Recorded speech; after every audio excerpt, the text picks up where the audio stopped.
Quali farine possiamo utilizzare per migliorare il nostro stile alimentare? Farro? Avena? Amici del benessere, buongiorno e bentornati sul mio canale. Se hai già visto i miei video saprai sicuramente chi sono, se invece sei nuovo su questo canale mi presento. Ciao, sono Alberto Zippo, il tuo cultore del benessere preferito e oggi scopriamo insieme quali alternative esistono alla classica farina raffinata 00.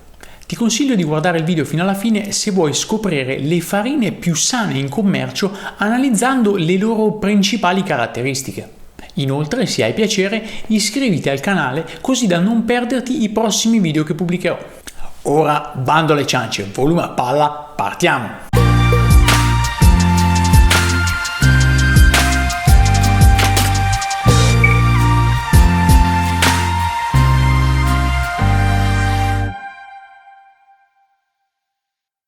Oggi vediamo insieme le farine migliori o per meglio dire meno dannose per il nostro corpo.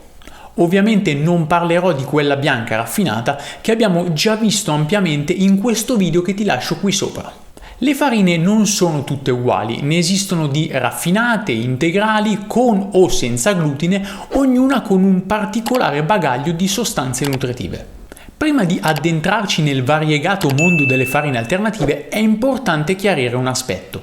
Se la tua scelta di sostituire la farina bianca 00 è dettata non dalla voglia di provare nuovi gusti, ma da un interesse di tipo salutare, allora non basterà cambiare cereale. Bisognerà scegliere una farina integrale. Infatti un'azione protettiva e antiossidante è comune a tutti i cereali, purché siano integrali. Questo avviene quando conservano tutte le loro parti e i loro nutrienti, ovvero lo strato di crusca e il germe, fonti di fibre, vitamine e minerali, e l'endosperma, fonte di amido e proteine. Non importa dunque se sia grano, farro o avena, se vogliamo delle farine alternative ricche di nutrienti, devono essere integrali. Per cui nell'etichetta dovrà essere presente la dicitura farina integrale 100%. Ti rimando al video sulle etichette alimentari che ho pubblicato tempo fa se vuoi approfondire, lo trovi qui sopra. Fatta questa premessa, entriamo nel vivo. Tra tutte le farine alternative, le più numerose e diffuse sono quelle che derivano dai cereali. Partiamo con la farina Khorasan. Si tratta di un cereale originario della Persia, oggi conosciuto con il nome commerciale Kamut. Contiene glutine, è molto simile al grano duro per cui si presta alle stesse preparazioni.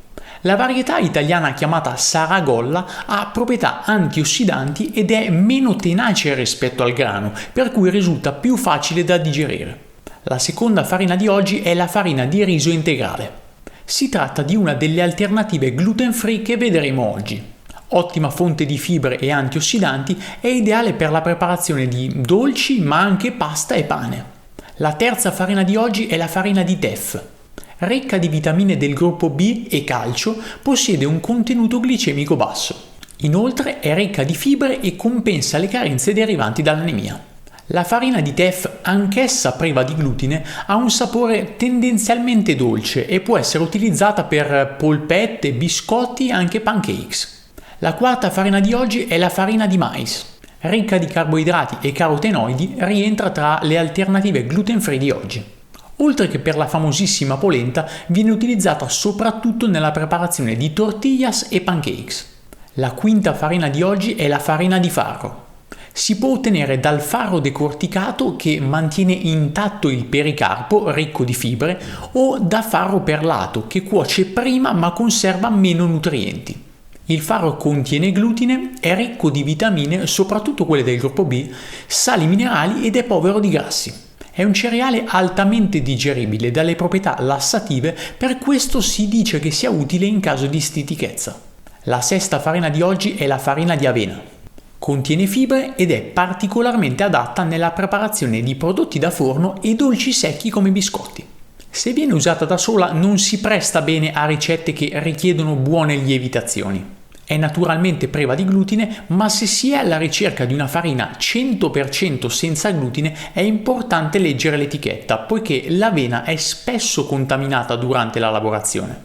La settima farina di oggi è la farina di miglio.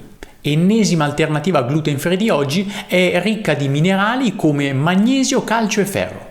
Inoltre è un'ottima fonte di silicio fondamentale per la salute di pelle, capelli, denti e unghie. È ideale per realizzare sformati, crocchette o polpette, ma anche zuppe, ripieni e addirittura dolci. L'ottava farina di oggi è la farina di sorgo, altra alternativa senza glutine di oggi. È un alimento ideale per tenere sotto controllo il diabete. Il sorgo infatti inibisce l'assorbimento di amido e agevola la regolazione nel sangue dei livelli di insulina e di glucosio. La farina di sorgo ha un sapore leggero e può essere utilizzata per molte ricette, soprattutto il couscous di sorgo. La nona farina di oggi è la farina di orzo.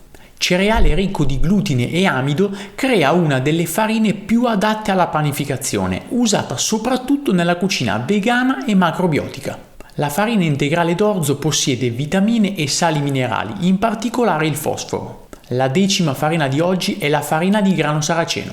Ulteriore alternativa gluten free di oggi è fonte di amminoacidi essenziali come lisina, treonina e triptofano. Possiede antiossidanti, in particolare la rutina, e tiene a bada la pressione alta. Riduce il colesterolo, è remineralizzante e aiuta la circolazione sanguigna.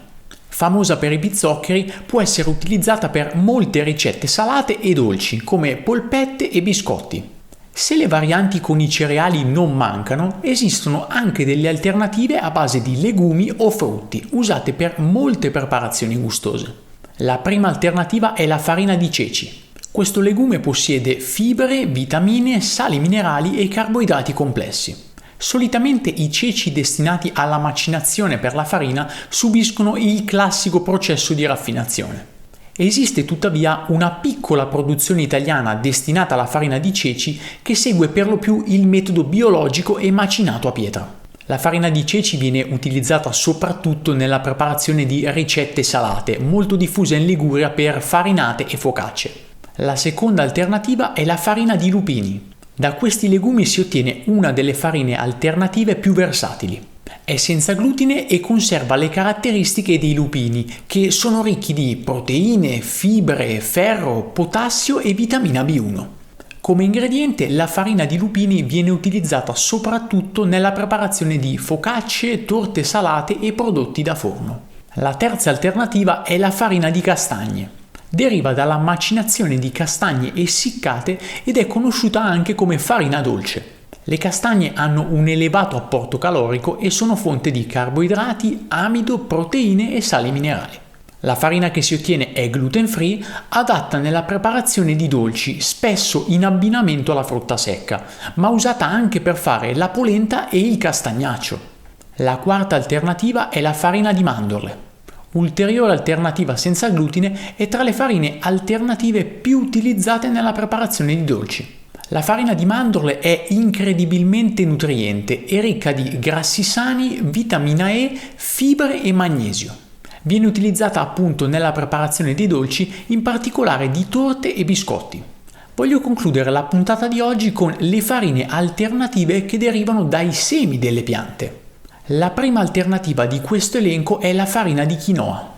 Si ottiene dai semi della quinoa, una pianta dall'alto contenuto di proteine, sali minerali e antiossidanti. Non contiene glutine e si presta alla preparazione di ricette salate e dolci come biscotti, torte e muffin, in combinazione con altre farine. Unico accorgimento: essendo fonte di saponine, ovvero uno dei principali antinutrienti, andrebbe messa in ammollo e poi risciacquata, cambiando l'acqua più volte durante il processo, così da ridurre il contenuto appunto di saponine che andremo ad ingerire, così come si fa per i legumi. La seconda alternativa è la farina di amaranto. È una pianta priva di glutine simile alla quinoa, ricca di fibre, proteine, calcio, ferro e magnesio. Per la sua alta digeribilità, la farina di amaranto è utilizzata nell'alimentazione di bambini e anziani ed è ottima se utilizzata con farina di riso e quinoa. La terza alternativa è la farina di canapa. Ottima fonte proteica, contiene tutti gli 8 amminoacidi essenziali ed ha una corretta proporzione di omega 3 e omega 6. È ottima se miscelata nei dolci, nella preparazione della pasta, del pane, ma soprattutto della pizza. Non so se hai mai provato a mangiare una pizza con farina di canapa, te la consiglio vivamente. La sensazione di pesantezza che si prova solitamente dopo aver mangiato una classica pizza sparisce completamente. Che tu sia alla ricerca di un sostituto integrale ricco di nutrienti o semplicemente di sapori e fragranze differenti, le farine alternative a quella bianca 00 non mancano. Abbiamo visto la maggior parte di quelle esistenti, soprattutto diverse versioni senza glutine. Ora che le conosci, quale sei curioso di provare per prima? Scrivimelo nei commenti. Come dico sempre, fidati di te, sperimenta quotidianamente, ma soprattutto ascolta il tuo corpo, ti darà tutte le risposte che stai cercando. Anche per oggi ho concluso, non prima di ricordarti che puoi sostenermi senza alcun costo. In che modo? Beh, se ti è piaciuto questo video lascia un bel like qui sotto, condividendolo con le persone che sai che potrebbero apprezzare. Se gli argomenti che tratto sono di tuo interesse, iscriviti al canale ricordandoti anche di cliccare sulla campanella, così da ricevere la notifica alla pubblicazione di un nuovo video. Spero di esserti stato d'aiuto anche oggi e averti fatto venire voglia di approfondire queste tematiche. Un saluto dal tuo Alberto Zippo e ci vediamo al prossimo video!